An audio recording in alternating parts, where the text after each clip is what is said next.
My name is Peter Gøtzsche. I'm a director of the Nordic Cochrane Center in Copenhagen and professor of research design and analysis at the University of Copenhagen. 2 years ago, I found out that our prescription drugs are the third leading cause of death after heart disease and cancer. Our drugs kill around 200,000 people in America every year, and half of these people die while they do what their doctors told them. So they die because of the side effects. The other half die because of errors. And it's often the doctors that make the errors, because any drug may come with 20, 30 or 40 warnings, contraindications, precautions, and so on. No doctor in the world knows about all this. So they give patients drugs that they should not have given them, that interact dangerously with other drugs or food items or so on. And then the patients die. That's the other half. So the other thing I found out 2 years ago was that much of what the drug industry does fulfills the criteria for organized crime in US law.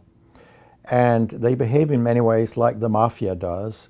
They corrupt everyone they can corrupt. They have bought every type of person, even including ministers of health in some countries. So there is a huge amount of corruption. In my country, for example, Denmark, we are regarded as having very little corruption.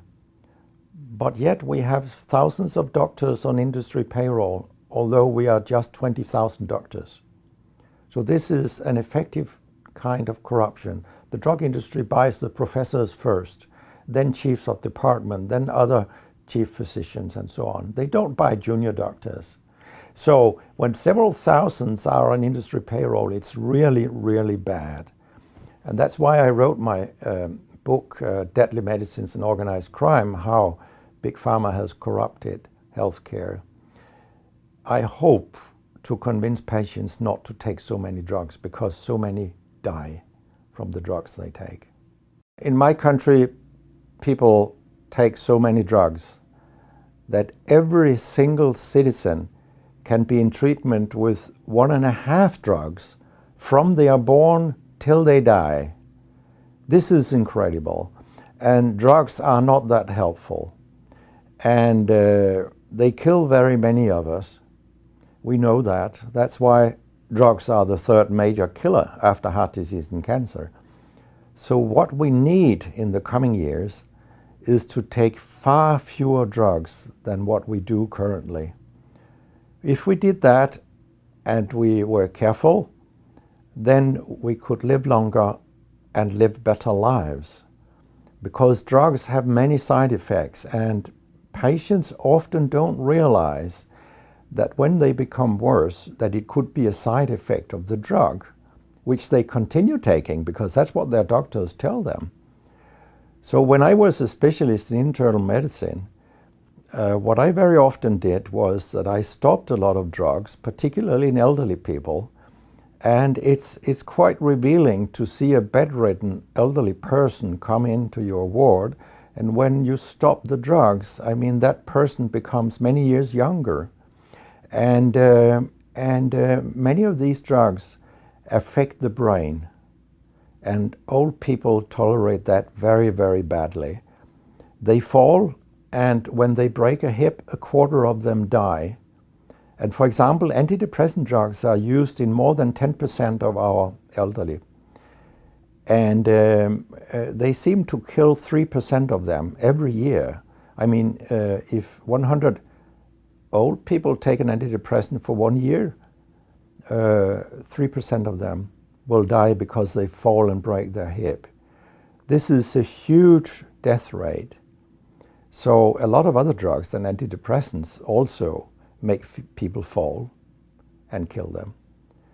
And they may affect your cognition, your memory, and all these things. And then they interact in ways that we know almost nothing about. Very many elderly, they take more than 5 drugs a day. And we actually don't know how these drugs interact with each other. What we do know is that all drugs have many effects in the body, and some of them interact also in their metabolism. so that you can get a too high concentration of a drug if you take other drugs simultaneously. So we make a lot of harms that we don't even recognize. I have a pretty colorful collection of things people have called me during all these years. And sometimes journalists have asked me, why do you always look up controversy? And my reply is, I don't. Controversy looks me up. Because it's not popular to tell the truth in healthcare. You will get a lot of enemies, because a lot of people make money on false premises, doctors and industry alike. And our drug regulators and our politicians, they are on board on this wagon. So very few people are independent of money in healthcare. And of course, I have attacked a lot of holy cows during my career, and people have screamed loudly. In a French journal, I was called a statistical masturbist because I showed with statistics that mammography screening didn't work and things like that. And I was even accused of scientific misconduct by the Association of the Danish Pharmaceutical Industry, which was completely ludicrous. It was harassment from beginning to end. They came with vague arguments that we cannot recognize the conclusions in your study, and they could have come up with numbers and said, these numbers are wrong. They didn't do anything. It was only harassment. It lasted 18 months, I think, the whole thing. And then when we were acquitted, I made sure that this nasty behavior was described in the British Medical Journal. So after that, they haven't come so much after me, the Danish drug industry. And when my book about organized crime came out, they just lied about it, as they always do. That my examples were old, they went back 90 years and so on. But, you know, where I demonstrate that what the 10 biggest companies do is organized crime. These examples, they were from within the last 10 to 15 years.